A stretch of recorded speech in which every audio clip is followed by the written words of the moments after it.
Assalamualaikum warahmatullahi wabarakatuh. Kami dari kelompok 6 akan mempresentasikan tugas video mata kuliah teori akuntansi, chapter 6 yang berjudul Sistem Pengukuran Akuntansi, yang dibimbing oleh Bapak Dr. Sparta. PPT ini disusun oleh kelompok kami yang beranggotakan saya, Muhammad Aris Alwaridz, dengan NIM 2019-12-11-052. Dan saya Felicia Deviani Siti Hawa dengan NIM 2019-12-11-028. Dan saya Zarsafa Putri Nabila dengan NIM 2019-12-11-024. Berikut presentasinya.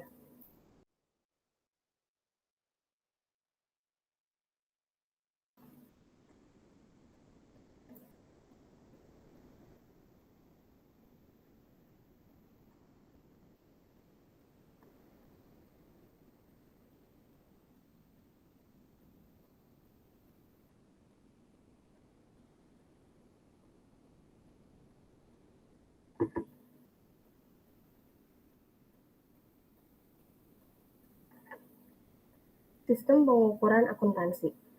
3 pendapatan utama dan modal sistem pengukuran. Sistem akuntansi biaya historis muncul setelah keruntuhan Wall Street tahun 1929. Pada tahun 1960, beberapa alternatif dikembangkan akuntansi biaya saat ini, yaitu pemeliharaan modal keuangan, daya beli modal keuangan, pemeliharaan modal fisik, kemampuan fisik untuk memproduksi barang dan jasa, akuntansi harga keluar. Sistem akuntansi untuk pertama kali diperkenalkan oleh Pacioli pada abad ke-15, yaitu sistem akuntansi double entry.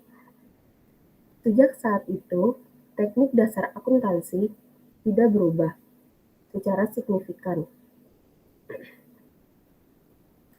Bersamaan dengan revolusi industri, khususnya setelah jatuhnya Wall Street pada tahun 1929, sistem akuntansi tradisional berdasarkan historical cost system muncul dan memimpin sebagai fundamental accounting system.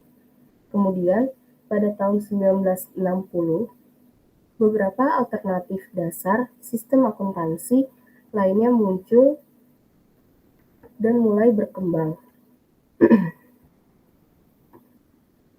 yaitu current cost accounting dan current selling price atau exit price. Current cost accounting juga dianggap sebagai metode pertama yang mempresentasikan fair value accounting system.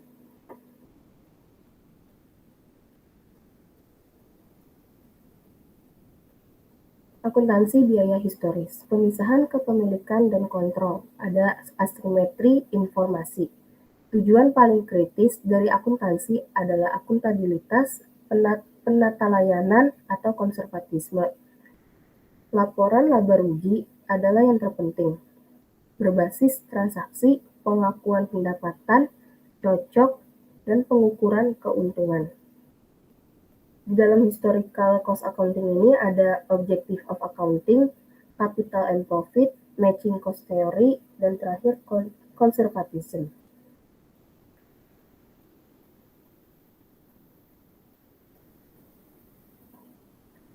Objective of accounting.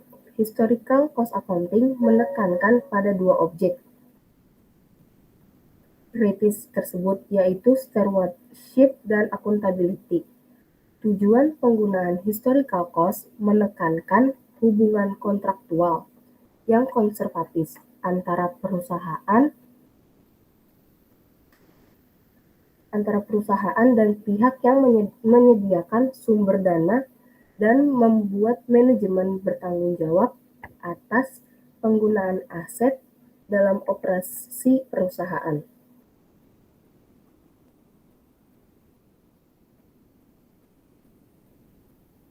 Hasil profit atau output dari operasional tersebut dan dampaknya terhadap nilai tambah ekuitas.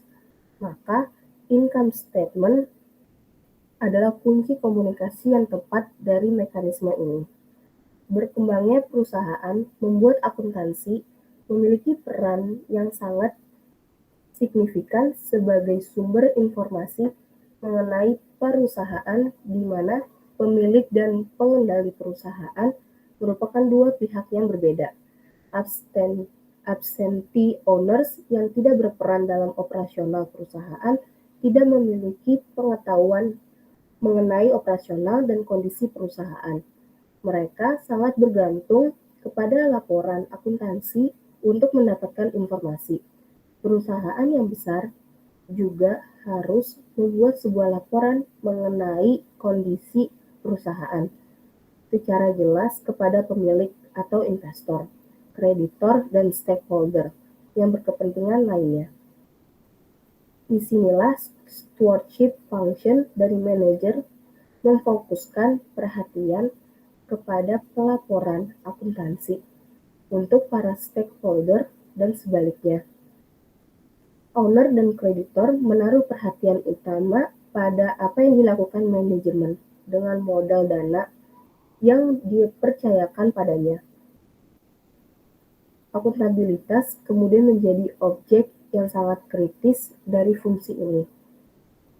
Dalam pandangan historical cost accounting, perubahan nilai aset dan kewajiban pada dasarnya diabaikan, sampai aset tersebut dijual atau dilepaskan ataupun dihapuskan. Dalam historical cost theory informasi mengenai nilai sisa bersih dari perusahaan tidak begitu penting. Namun yang terpenting adalah profit. Berdasarkan akuntansi konvensional, net worth adalah pengukuran yang tidak tepat. Relevan pemilik perusahaan hanya ingin mengetahui hasil investasi mereka pada perusahaan, maka fungsi akuntansi yang paling penting adalah bukanlah menunjukkan net worth pemilik, melainkan menunjukkan profit. Kapital dan profit.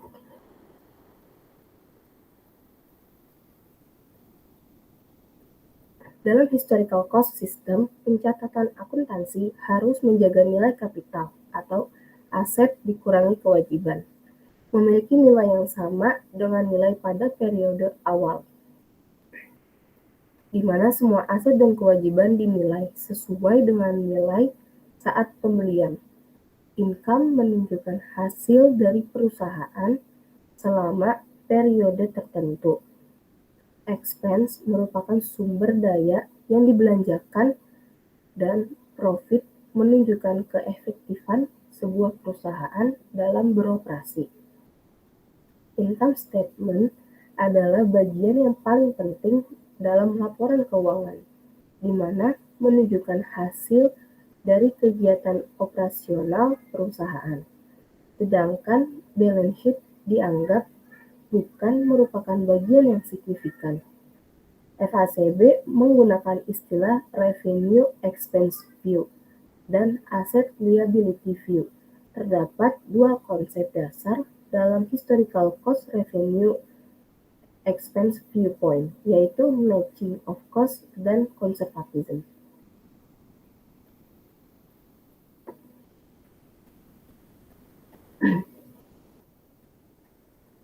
Kemudian ada matching cost theory.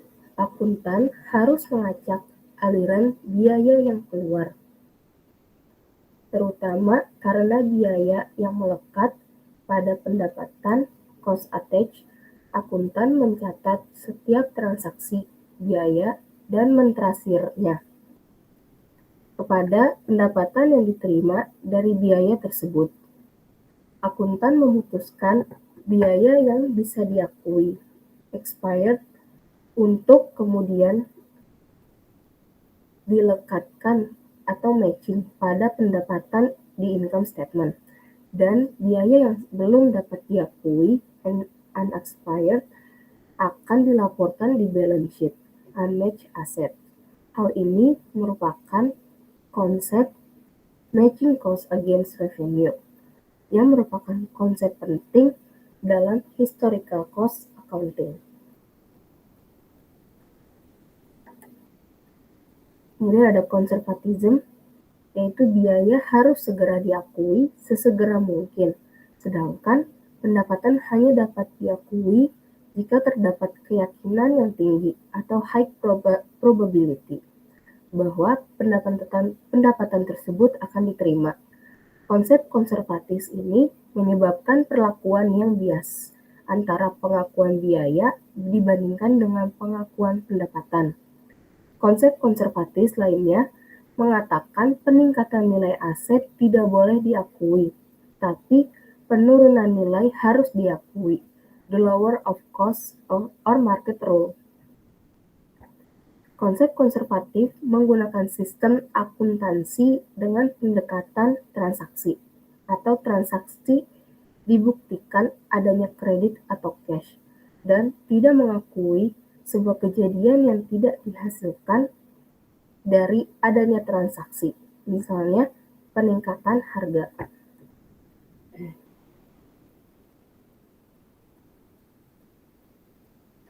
Argumen untuk biaya historis akuntansi. Historical cost accounting banyak diserang, terutama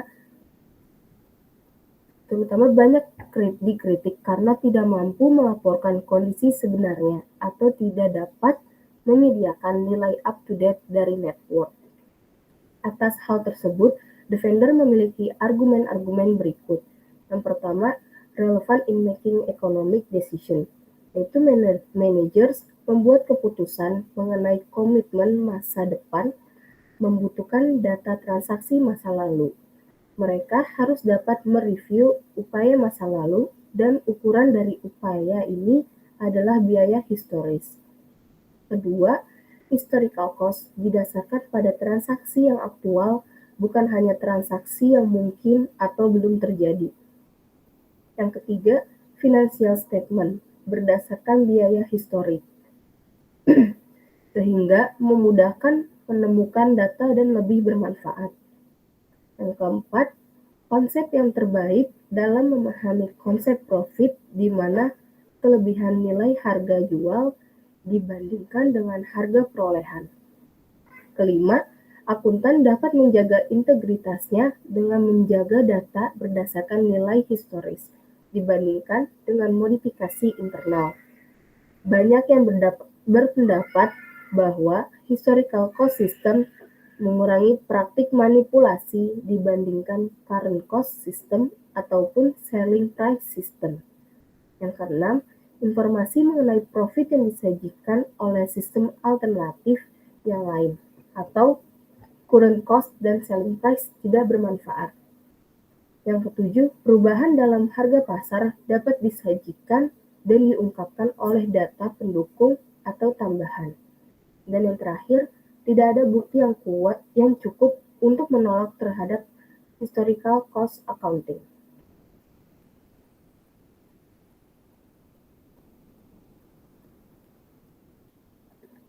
Kritik. Tujuan dari akuntansi menyediakan informasi dalam rangka melaksanakan stewardship function dari manajemen merupakan interpretasi yang terlalu sempit atas tujuan akuntansi. Pelaporan sebagai fungsi stewardship walaupun penting, namun hanya merupakan tujuan kedua dari akuntansi. Pada sejarahnya, tujuan utama akuntansi adalah untuk memenuhi kebutuhan pengambilan keputusan para pengguna informasi atau user.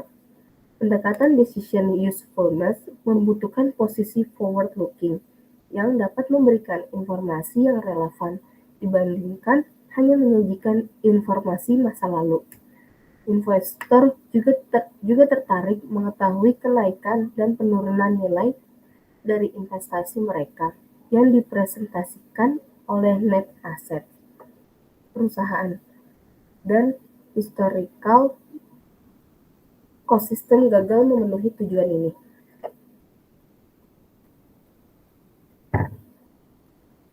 Kritik terhadap historical cost system berulang-ulang berargumen bahwa sistem gagal menjamin terpenuhinya tujuan penyediaan informasi yang objektif. sangat banyak keputusan yang berhubungan dengan pencatatan, pengukuran, dan pelaporan informasi. Namun, historical system sangat jauh dari objektif dan justru membuka terjadinya manipulasi.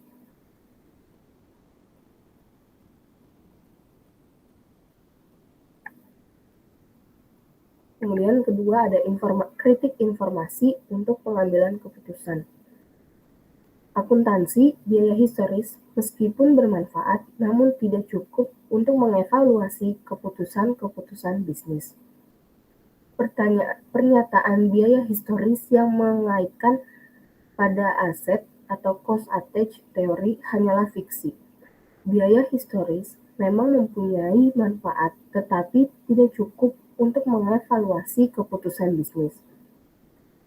Ketika aset diperoleh, biaya historis adalah tepat karena nilainya mengacu pada kejadian saat ini atau saat itu up to date. Akan tetapi, segera setelah periode akuisisi lewat, nilai ini tidak lagi up to date dan oleh karenanya tidak lagi logis untuk dijadikan dasar untuk mengevaluasi keputusan bisnis.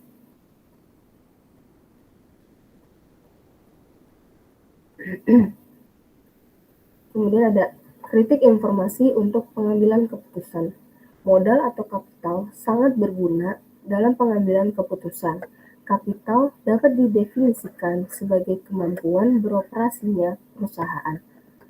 Kemampuan perusahaan untuk tetap berproduksi atau menunjukkan purchasing power. Kemampuan perusahaan untuk bertransaksi di pasar. Jika modal adalah kemampuan operating perusahaan, maka laba merupakan perubahan dalam kemampuan tersebut dalam suatu periode tertentu yang diperoleh setelah memelihara modal fisik perusahaan. Informasi ini sangat berguna dalam keputusan yang fokus pada kemampuan perusahaan untuk menjaga produksi dan untuk bersaing dengan yang lain dalam industri di masa depan.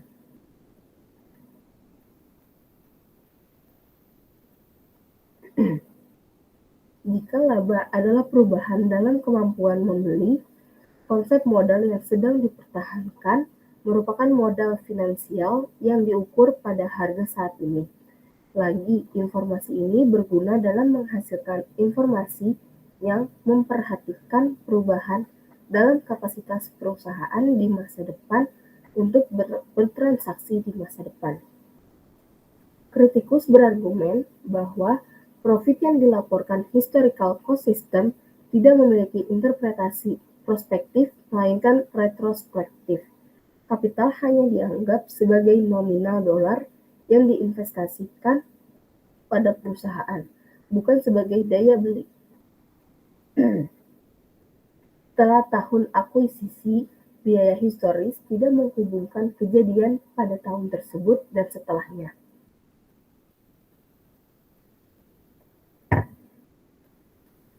Akuntansi menciptakan sebuah kenyataan yang fiksi, yaitu yang harus dipercayai bahwa biaya historis berhubungan dengan operasi saat ini. Historical cost system akan menyajikan laba terlalu tinggi saat harga-harga naik karena meng-offset biaya perolehan historis yang rendah dengan pendapatan sekarang yang tinggi atau inflasi. Hal tersebut tanpa disadari dapat mengarah pada pengurangan kapital di mana kapital didefinisikan sebagai kemampuan perusahaan untuk berproduksi, bertransaksi, atau sebaliknya, untuk beroperasi di masa depan.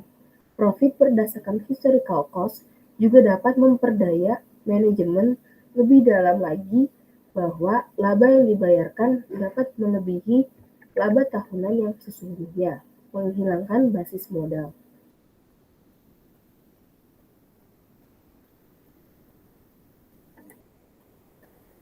Kritik dasar dari biaya historis.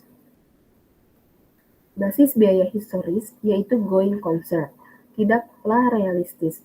Salah satu pembelaan dari penggunaan biaya historis adalah adanya prinsip going concern assumption, di mana menggang bahwa umum perusahaan adalah tidak dapat ditentukan. Jadi, ekspektasi normal mengenai item non-monetary akan terpenuhi.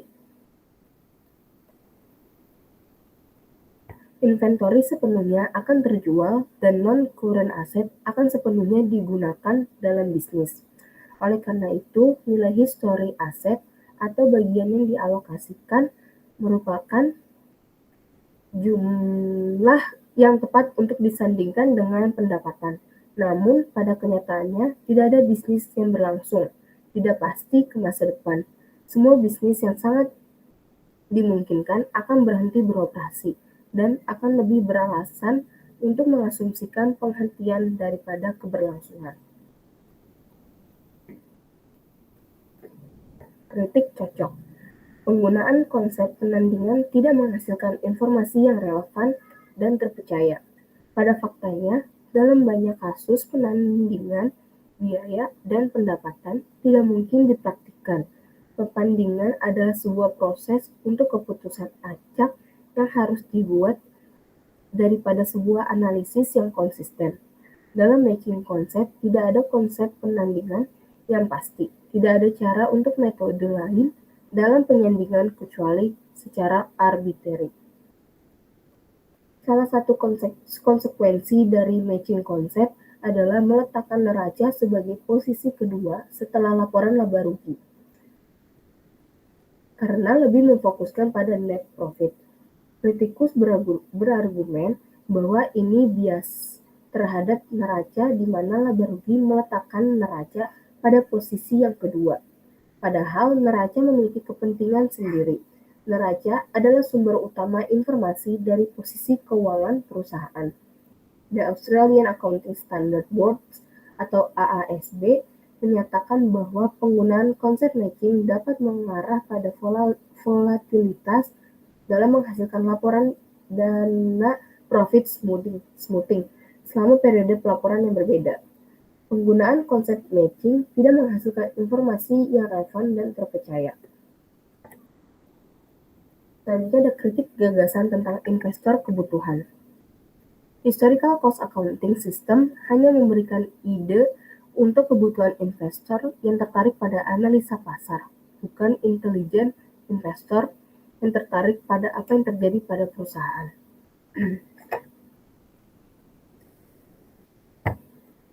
Historical cost accounting yang hanya memfokuskan hanya pada penentuan net profit menyebabkan penyimpangan dan penyembunyian atas pengungkapan penting informasi perusahaan. Hal ini karena tujuan akuntansi konvensional telah disalahartikan, di mana akuntan berpandangan sempit akan kebutuhan investor dan menerima cara lama dalam menganalisis perusahaan dan sahamnya. Akuntansi konvensional memandang bahwa prosedur mendasar dalam analisis perusahaan menekankan pada profit dan dividen. Dan pendekatan tersebut adalah pendekatan yang tepat untuk semua perusahaan. Akuntan seharusnya menyediakan informasi untuk investor yang canggih dan pintar, yang tertarik pada apa yang sebenarnya terjadi dalam bisnis perusahaan. Investor ini lebih tertarik pada nilai pengembalian jangka panjang.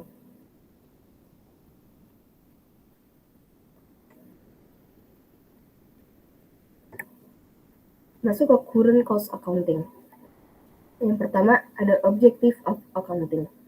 Current cost accounting atau CCA adalah sistem akuntansi di mana aset dinilai berdasarkan harga beli saat ini, current market buying price, dan profit ditentukan oleh alokasi berdasarkan biaya saat itu. Untuk memahami tujuan dari penggunaan current asset accounting, terlebih dahulu kita harus memahami macam-macam keputusan yang dihadapi oleh manajer dalam menjalankan perusahaan. Dalam hal ini, kita asumsikan terlebih dahulu bahwa tujuan dari manajer adalah mengalokasikan sumber daya perusahaan yang tersedia dengan tujuan untuk memaksimalkan laba. Edwards dan Bell merumuskan permasalahan ini menjadi 3 buah pertanyaan, yaitu berapa jumlah aset yang harus disimpan dalam waktu tertentu, kemudian bentuk dari aset seharusnya bagaimana, Dan yang terakhir, bagaimana seharusnya aset dibiayai. Manajer membuat keputusan terhadap 3 permasalahan tersebut berdasarkan ekspektasi tentang kejadian di masa depan. Untuk menghasilkan ekspektasi yang relatif akurat, manajer harus mengevaluasi aktivitas masa lalu. Salah satu caranya adalah dengan membandingkan data akuntansi antara periode tersebut dengan data ekspektasi awal yang telah direncanakan sebelumnya. Bila perbandingan ini menunjukkan ekspektasi itu tidak lagi akurat, maka current events atau ekspektasi harus diubah. Contohnya, apabila data akuntansi menunjukkan bahwa total biaya dari bahan baku lebih tinggi dari yang dianggarkan, karena harga bahan baku lebih tinggi dari yang sudah direncanakan, maka perusahaan harus mengubah ekspektasinya tentang harga bahan baku di masa depan dan berapa anggaran bahan baku yang dibutuhkan di masa depan. Informasi akuntansi sangat dibutuhkan dalam pengambilan keputusan, sehingga peristiwa aktual harus diukur seakurat mungkin. Menurut Edwards dan Bell, perubahan harga dalam suatu periode merupakan suatu yang penting untuk didasari oleh manajemen dalam mengambil keputusan terbaik di masa depan. Walaupun Edwards dan Bell menyadari benar pentingnya informasi bagi manajemen, mereka juga menjelaskan bahwa data tersebut juga berguna bagi pihak luar, seperti pemegang saham dan kreditur, karena mereka ingin menilai performance perusahaan. Dari teror tersebut, informasi akuntansi memiliki 2 tujuan, yaitu evaluasi keputusan manajer di masa lalu untuk membuat keputusan yang terbaik, dan yang terakhir, evaluasi manajer oleh pemegang saham, kreditur, dan yang lainnya.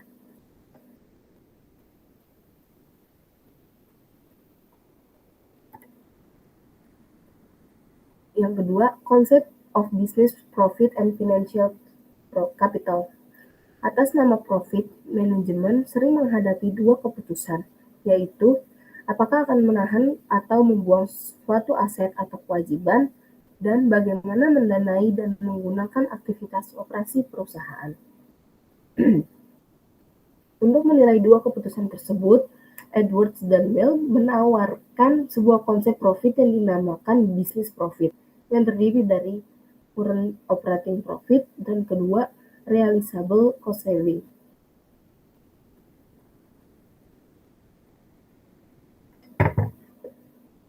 Current operating profit adalah selisih dari current value dari output yang terjual dengan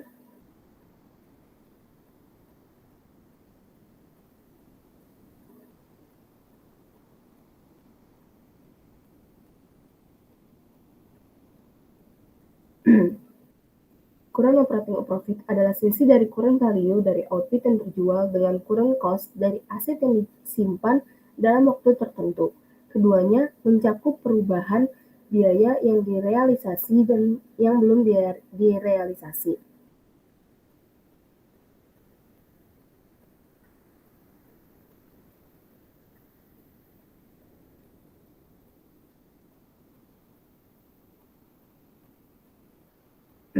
Business profit dihitung secara real basis, yaitu elemen fiksi akibat perubahan tingkat harga umum dihilangkan.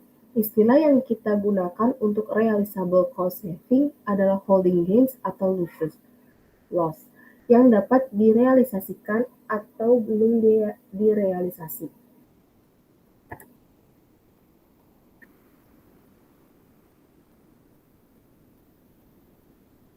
Yang ketiga ada holding gains and loss. Sebuah asumsi yang membawahi business profit adalah menggabungkan antara holding gains atau loss dan operating holding atau loss. Membingungkan pengambilan keputusan manajemen dalam menghalangi alokasi sumber daya dalam ekonomi. Konsep business profit membolehkan pemisahan dari 2 komponen tersebut. Mempertahankan hold, aset, dan kewajiban adalah salah satu cara manajemen untuk meningkatkan posisi pasar perusahaan. Apa manfaat dari pemisahan pengukuran antara holding gain dan loss Memegang komposisi tertentu dari aset dan kewajiban adalah salah satu cara manajemen untuk meningkatkan posisi pasar perusahaan.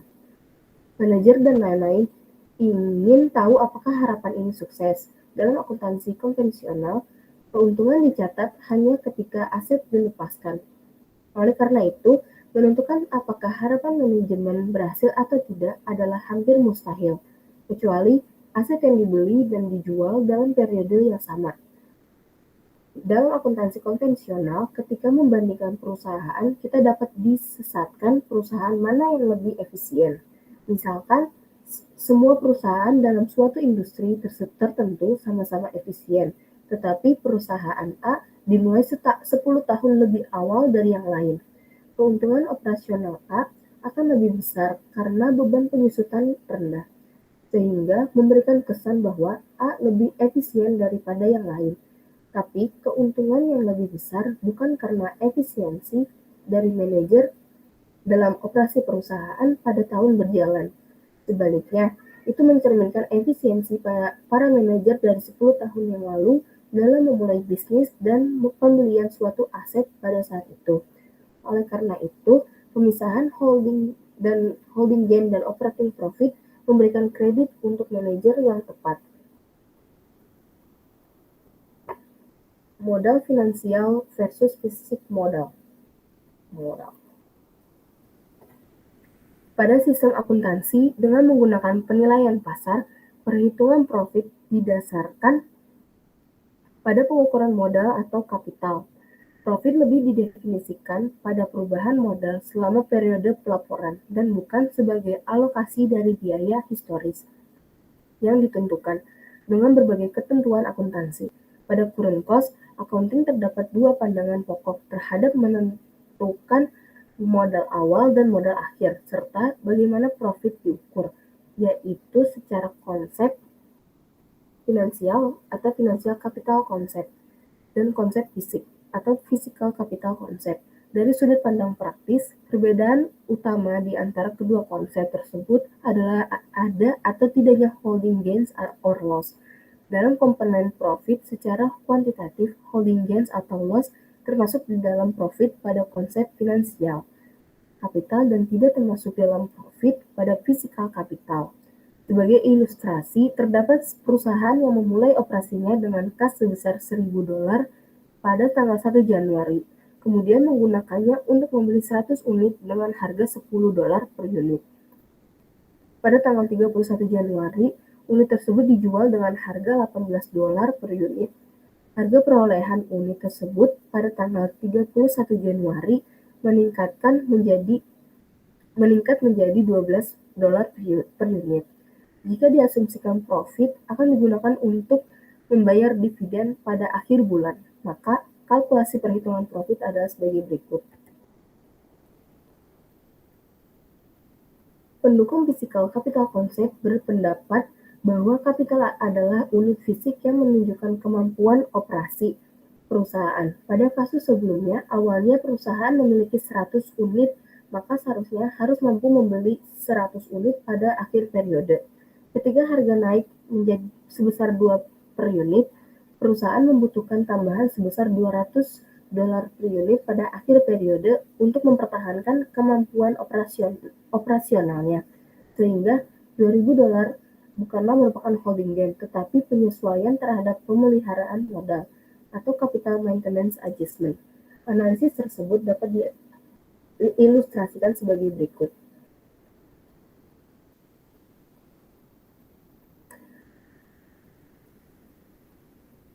Pada sales revenue, 100 dikali $18, untuk finansial kapitalnya 1.800, physical kapitalnya 1.800, untuk cost of sales-nya 100 dikali $12, didapat 1.200 untuk finansial kapital dan 1.200 untuk physical kapital.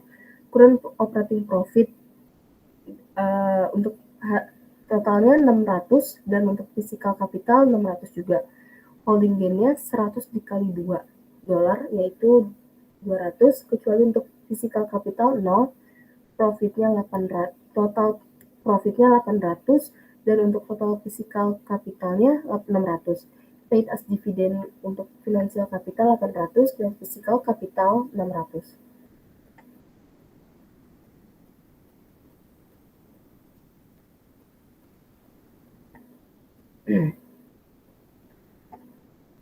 Jika dividen dibayarkan sebesar $800, perusahaan akan memiliki modal sebesar $10.000 pada akhir periode, yang dapat digunakan untuk membeli sebanyak 83 unit pada awal Februari, sehingga tidak dapat mempertahankan kemampuan operasionalnya pada level yang sama seperti periode sebelumnya, yaitu 100 unit.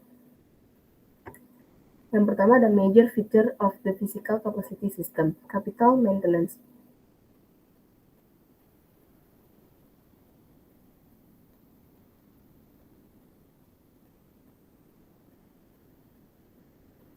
Current cost system didasarkan pada konsep entitas dalam mempertahankan kemampuan perusahaan untuk memproduksi barang dan jasa dalam jumlah yang sama secara berkelanjutan, yaitu mempertahankan kemampuan operasionalnya.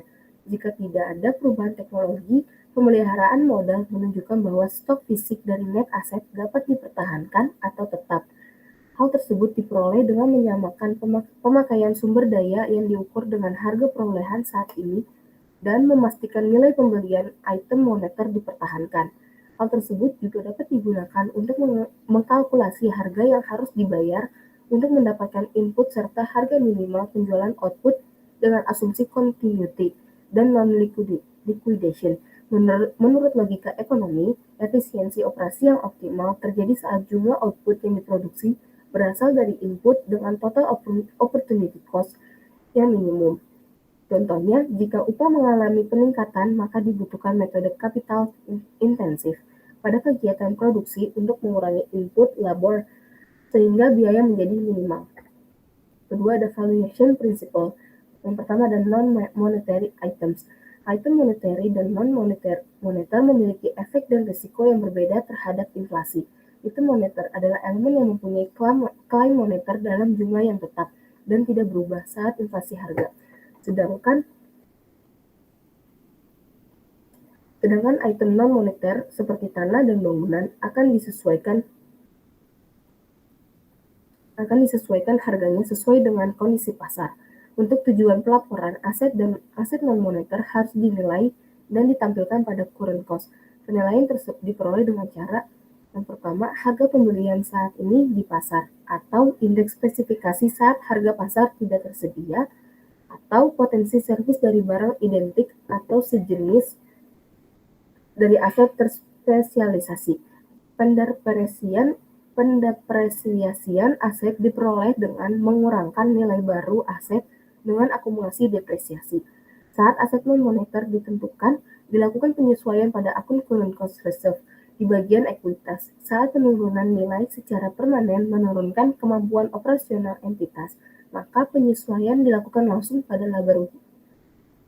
Kedua ada valuation principle. Yang kedua ada monetary items and non-capital. Kewajiban moneter dinilai sesuai jumlah yang diekspektasikan akan dibayar dan memberikan keuntungan jika ditahan saat nilai uang kehilangan kemampuan membeli. Keuntungan atau kerugian item moneter dikalkulasikan sesuai dengan perubahan pada current cost dari barang atau jasa. Yang ketiga ada non-monetary asset bought and sold on the same market. Saham dan komoditas tertentu seperti emas, perak, dan aset lain yang ditahan untuk tujuan spekulasi dibeli dan dijual pada pasar yang sama.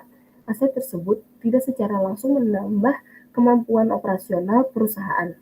Aset tersebut umumnya digunakan sebagai profit generating purpose atau untuk dijual kembali saat ada capital gain. Selanjutnya akan dibahas oleh Azhar Safa Putri Nabila.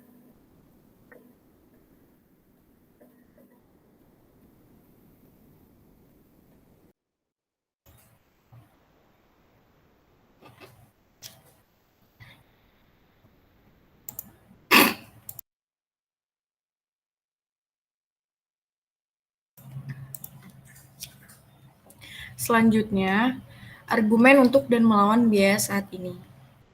Yang pertama itu ada prinsip pengakuan. Pendukung historical cost accounting berpendapat bahwa current cost accounting melanggar prinsip konservatif bahwa keuntungan diakui pada saat non-monetary aset dihapus. Pendukung physical capital juga berpendapat bahwa jika perusahaan berencana menggunakan non-current asset dibandingkan menjualnya, perubahan pada harga pasar dari aset tersebut tidak relevan untuk dijadikan profit. Lalu yang kedua, objektivitas biaya saat ini. Pendukung historical cost berpendapat bahwa current cost accounting mencerminkan objektivitas yang rendah, karena penggunaan current cost tidak didasarkan pada transaksi perusahaan yang sebenarnya. Lalu yang ketiga itu ada perubahan teknologi, yaitu current cost accounting dikritik karena mengabaikan peningkatan teknologi yang dapat terjadi dalam jangka panjang. Ketika mesin baru mengubah biaya produksi, maka harga dari mesin lama tersebut harus disesuaikan. Next. Selanjutnya, kritik yang lebih spesifik. Yang pertama itu ada pendukung akuntansi biaya historis. Pendukung historical cost menolak current cost accounting pada dasarnya dikarenakan melanggar prinsip realisasi tradisional. Masalah terkait yaitu subjektivitas dari penentuan peningkatan biaya. Apabila ada second hand market yang reliable, maka dasar penentuan current cost dari aset tetap perusahaan adalah aset baru yang diekspektasikan untuk mengganti yang lama. Lalu yang kedua, perbandingan hasil dengan biaya historis. Perbedaan profit dari historical cost dan current cost dari operasional perusahaan dikarenakan perbedaan unrealized holding gains. Next.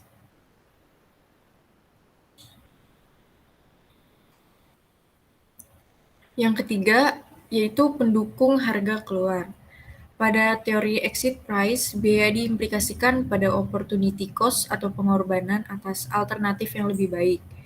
Pada sebagian besar kasus, pengorbanan perusahaan adalah menjual aset dibanding menggunakannya, bukan membelinya, karena perusahaan sudah memilikinya. Sehingga current cost, yaitu harga pembelian barang tersebut, tidaklah relevan. Pendukung dari exit price ini menyatakan bahwa current cost accounting memiliki problem matematis dikarenakan pada prakteknya melibatkan metode pengukuran yang bervariasi. Chambers menentang penggunaan specific price index yang merupakan harga rata-rata. Pendukung exit price accounting juga berpendapat bahwa informasi current cost umumnya tidak relevan pada keputusan investasi. Sterling mempertimbangkan penggunaan physical capital concept yang hanya berlaku jika kondisi perusahaan mengganti unitnya itu secara terus-menerus, mengalami kenaikan harga secara terus-menerus, membeli dan menjual pada pasar yang berbeda, dan menginvestasikan secara penuh pada unit fisik. Next.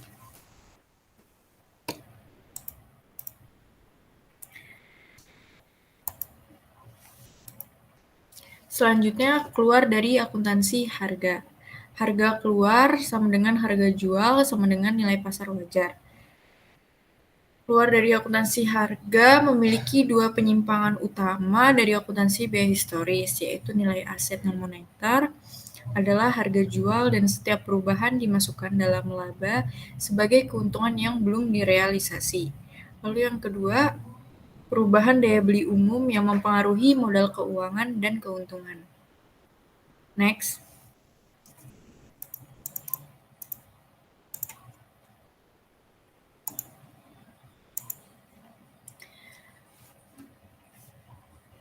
Keluar dari akuntansi harga itu mewakili akuntansi surplus bersih dan laporan laba rugi menjelaskan semua perbedaan yang ada antara pembukaan dan penutupan neraca.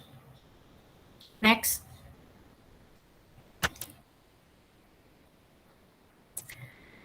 Selanjutnya dari akuntansi harga itu yang pertama ada income dan capital.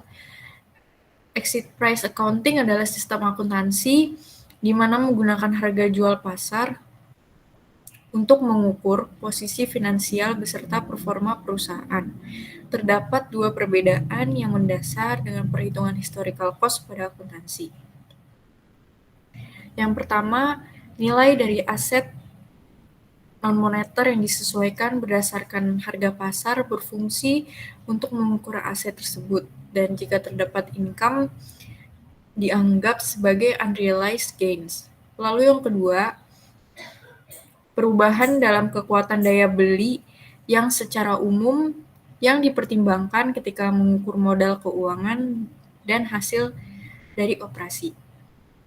Jadi, aset yang tercatat pada neraca itu disajikan kembali pada exit value atau harga jual, sehingga laporan yang ada menggambarkan nilai wajar pasar pada perusahaan, bukan saat situasi free sale atau ambigu. Laporan laba rugi menggambarkan profit atau losses dari hasil operasi yang disesuaikan dengan keuntungan dalam memegang aset.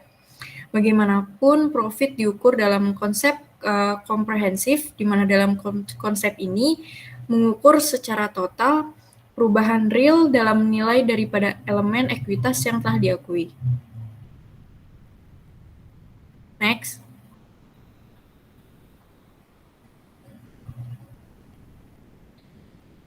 Selanjutnya, objective of accounting or adaptive decision making. Ketika perusahaan membeli aset tidak lancar, maka akan merubah kemampuannya dalam beradaptasi. Misal, jika aset tersebut dibeli secara cash, maka saldo kas perusahaan akan turun dan membatasi perusahaan untuk mengeluarkan kas untuk investasi lain. Sebaliknya, jika perusahaan membelinya secara kredit, maka akan mengurangi kemampuan pengembalian kredit perusahaan di masa datang. Konsep perilaku adaptif melihat perusahaan untuk siap dalam tindakan untuk membuang aset. Jika tindakan ini memberikan keuntungan terbaik bagi perusahaan, perusahaan akan menjaga aset tidak lancarnya hanya jika nilai sekarang dari arus kas masa depan dari penggunaan aset lebih besar dari nilai sekarang dari arus kas masa depan jika ada alternatif investasi lain.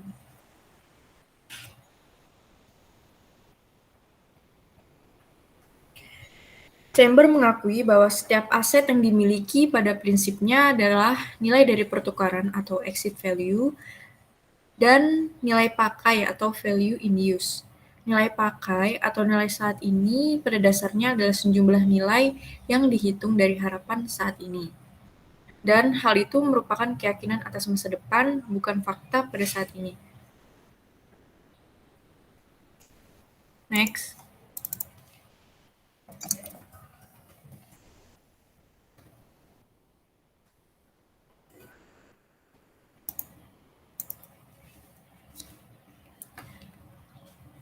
Lalu selanjutnya, tujuan akuntansi.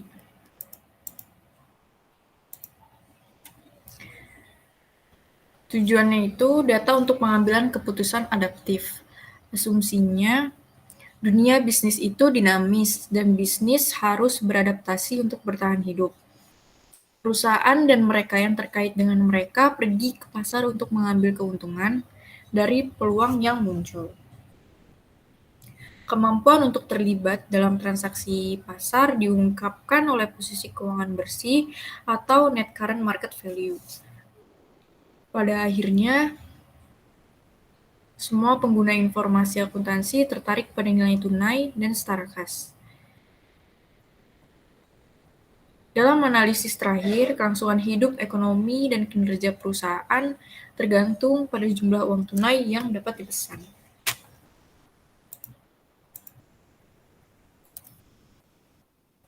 Next.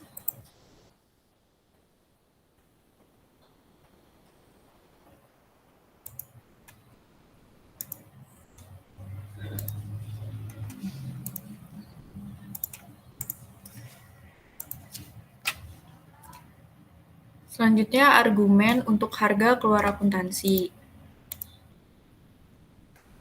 Yang pertama, ada providing useful information. Perusahaan bisnis umumnya dimiliki oleh satu orang atau grup kecil dari partner, akuntan adalah yang menyiapkan laporan keuangan dan bertanggung jawab hanya kepada dua kepentingan, yaitu pemilik yang mengatur bisnis dan mengetahui detail semua transaksi, dan kreditur yang memiliki ketertarikan atas kemampuan pemilik dalam membayar pinjaman yang jatuh tempo.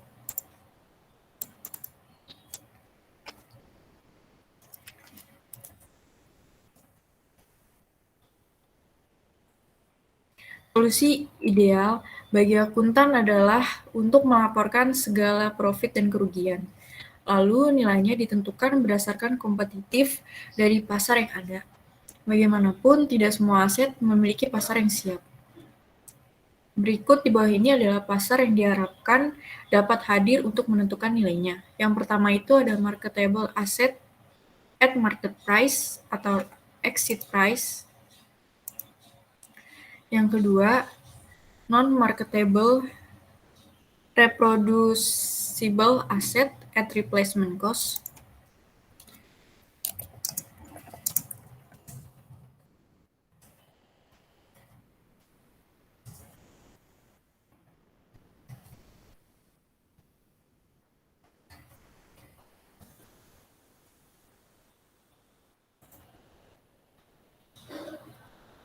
Dan yang ketiga, occasional non-marketable, non-reproducible asset at historical cost.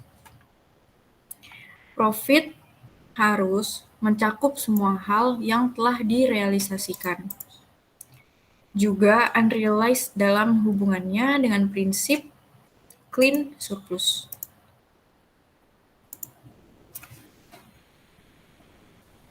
Next.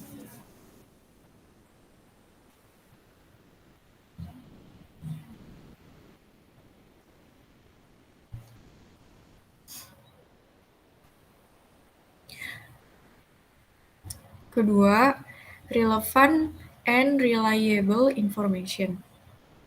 Untuk menjadi relevan, informasi harus berguna dalam pengambilan keputusan akuntansi bagi para pengguna laporan.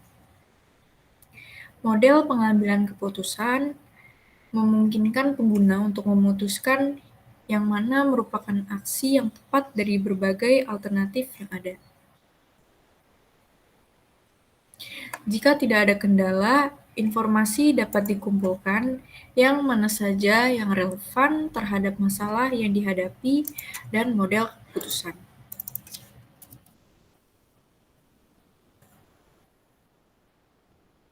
Bagaimanapun, kendala ada karena sumber informasi yang langka juga mahal. Masalahnya adalah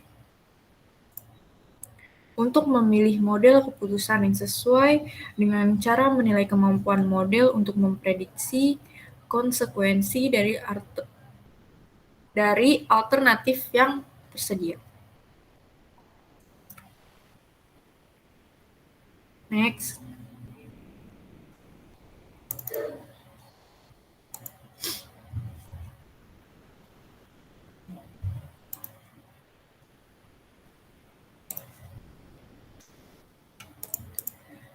Yang ketiga itu ada additivity.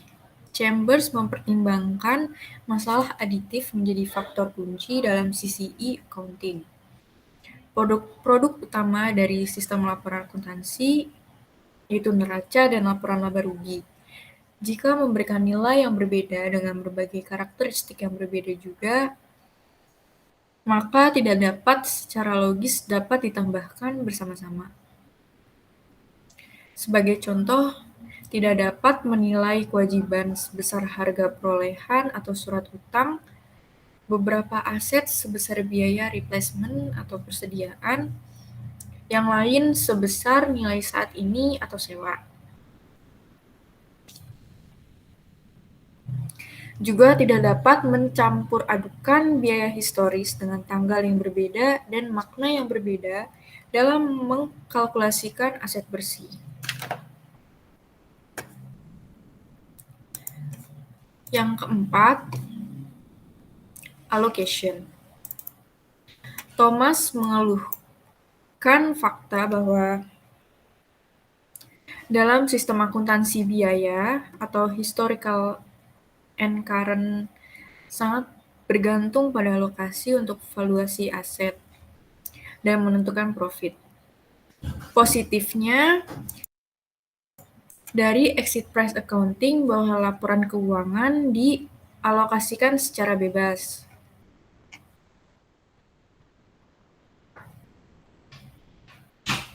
Profit menggambarkan jumlah dari perubahan dari daya beli yang real dari aset bersih terkecuali tambahan investasi dari atau didistribusikan oleh owner. Next.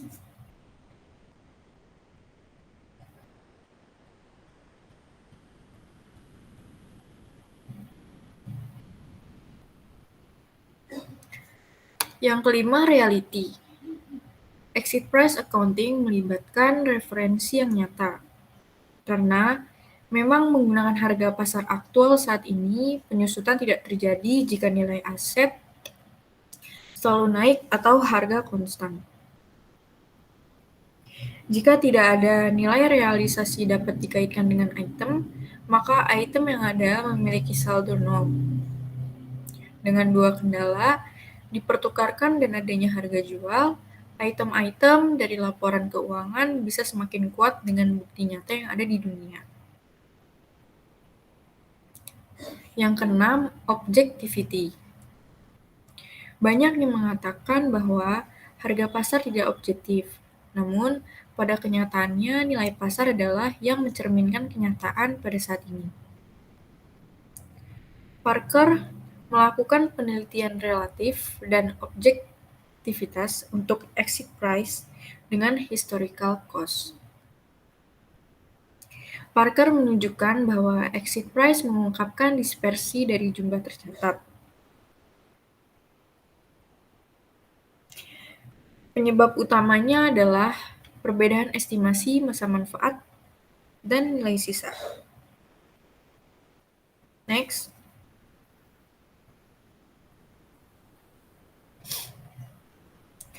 Yang ketujuh, a measure of risk.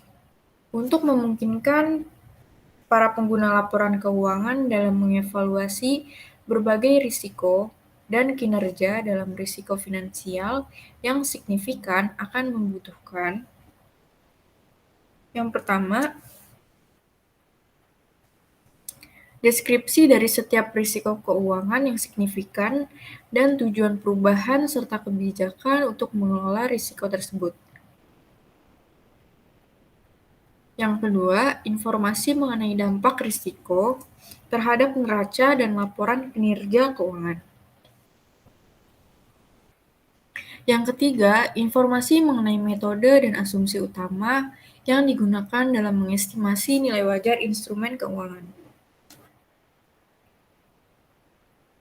Next.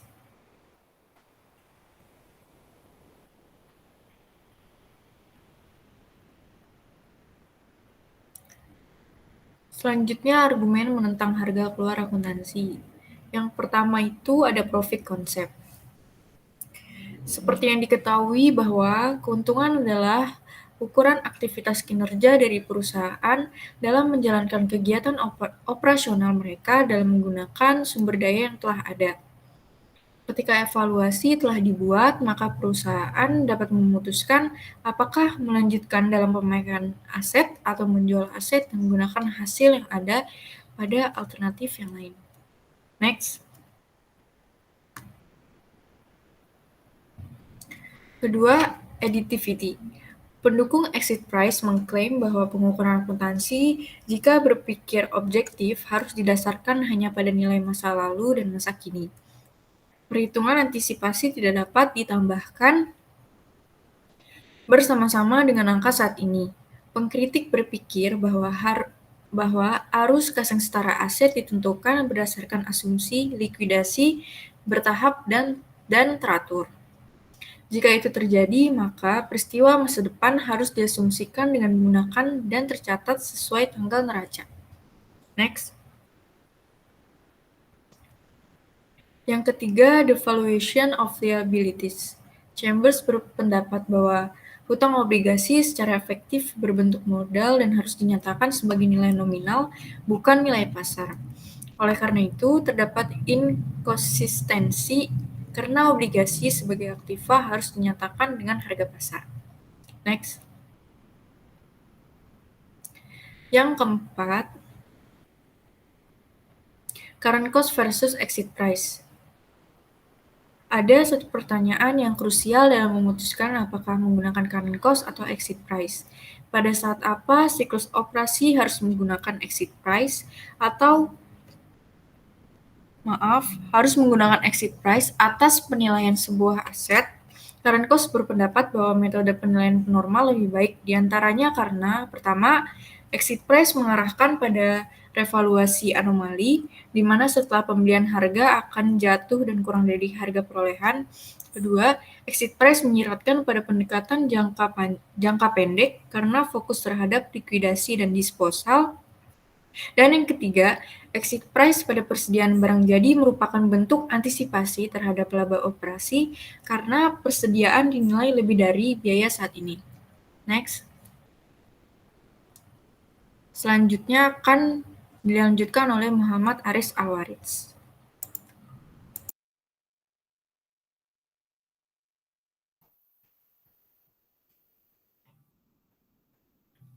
Berikutnya adalah nilai pakai versus nilai dalam menukarkan. Mirip ketika pasar liquid dan efisien, ada faktor yang sama untuk keduanya. Harga pasar lebih relevan untuk pengambilan keputusan. Aditif dan keandalan adalah persyaratan utama. Akuntansi biaya historis memiliki terlalu banyak cacat. Mereka adalah pelengkap bukan pengganti. Kemudian nilai pakai menilai kelangsungan hidup jangka panjang atau solvabilitas. Nilai tukar menilai kemampuan beradaptasi dalam jangka pendek atau likuiditas. Next.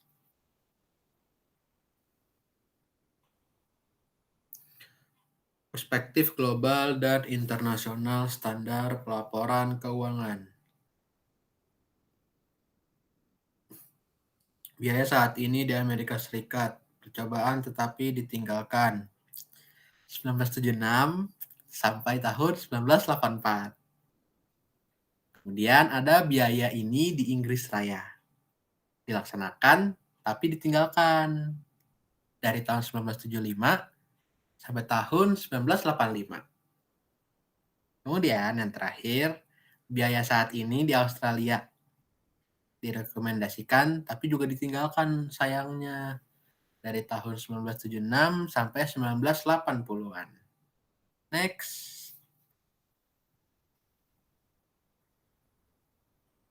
Akuntansi internasional standar dan biaya saat ini. IASB atau FASB telah sepakat bahwa nilai wajar adalah dasar pengukuran terbaik. Dan itu pada tahun 2004. Kemudian, jumlah di mana suatu aset dapat dipertukarkan atau suatu kewajiban diselesaikan antara pihak-pihak yang berpengetahuan luas dan berkeinginan untuk melakukan transaksi yang wajar. Next.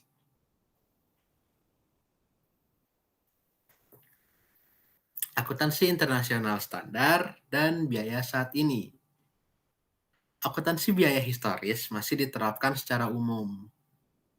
Kedua, gerakan berbeda menuju sistem nilai saat ini. Yang ketiga, IASB bergerak menuju harga keluar, yaitu pada tahun 2004. Tapi masih pendekatan penilaian campuran. Nilai wajar berarti harga masuk pasar saat ini, harga jual pasar saat ini, biaya historis, dan arus kas masa depan yang didiskontokan. Next.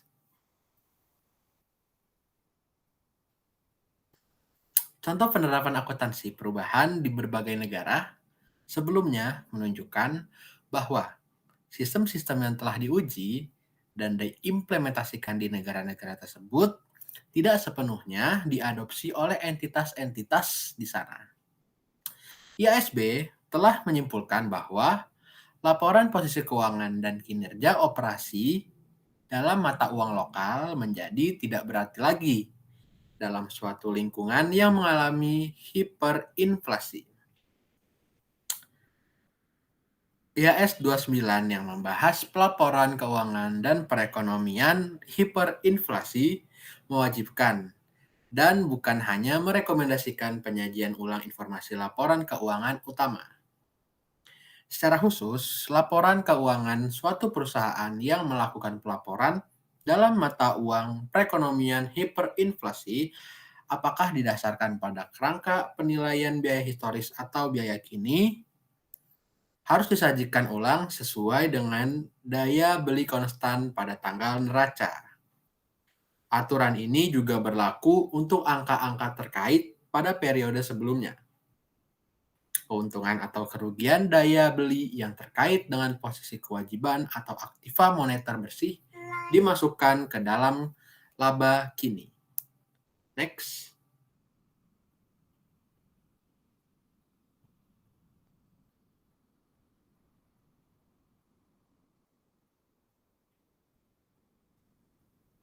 Oke, saya lanjutkan. Perusahaan yang melakukan pelaporan juga harus mengungkapkan yang pertama, fakta ya, bahwa penyajian ulang untuk perubahan dalam daya beli unit pengukuran telah dilakukan ya.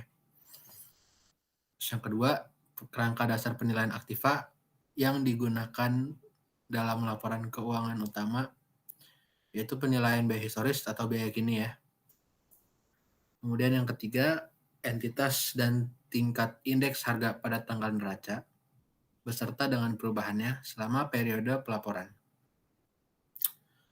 Yang terakhir, keuntungan atau kerugian moneter bersih selama periode tersebut. Ya, boleh di next ya. Bisa di next. Oke. Bagaimana biaya historis diterapkan? Oke, jadi yang pertama, subjektivitas terlibat dalam penentuan biaya perolehan suatu barang ya. Dan yang kedua, setelah itu pengukurannya bahkan lebih subjektif. Next.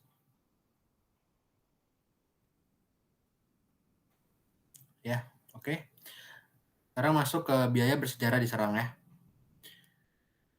Era akuntansi biaya historis telah berakhir, menghasilkan data yang tidak relevan, tidak dapat diandalkan, tidak dapat dibandingkan, dan tidak dapat dipahami. Oke, next. Sistem pengukuran campuran dan standar internasional. Nilai pasar, harga keluar, tersirat dalam pendekatan nilai wajar dalam standar pelaporan keuangan internasional. Kurangnya konsep teoritis penilaian, pemeliharaan modal, dan ukuran keuntungan telah mengakibatkan sistem pengukuran yang masih tercampur dan kurangnya konsistensi. Next. Kemudian kita sekarang masuk ke dalam masalah bagi auditor. Jadi untuk masalah auditor, yang pertama adalah model pengukuran campuran, yaitu menciptakan salah saji sehingga auditor berjuang untuk memenuhi salah satu tujuan utama mereka. Yang kedua, menentukan apakah laporan keuangan menyajikan pandangan yang benar dan wajar. Next.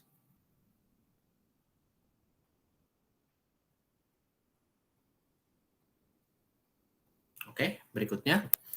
Para auditor membutuhkan bukti yang relevan untuk mendukung opini mereka ketika melakukan audit atas laporan keuangan secara adil dengan dasar relevansi.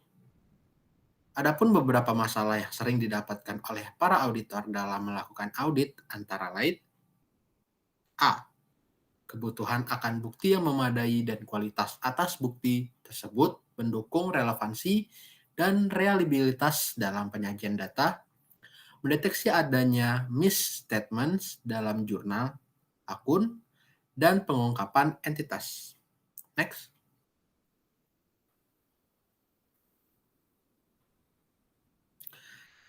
Yang kedua, ada kebutuhan akan pengetahuan dan pemahaman atas beberapa metode pengukuran yang dikenal, serta kombinasinya. Oleh karena itu, peran ahli sangat mungkin untuk dibutuhkan dalam rangka pemeriksaan. Yang ketiga, ada dalam hal arm length transaction. Dibutuhkan bukti-bukti spesifik transaksi dan informasi pihak ketiga juga dibutuhkan untuk memastikan setiap transaksi telah dicatat dan diungkapkan dengan benar. Next.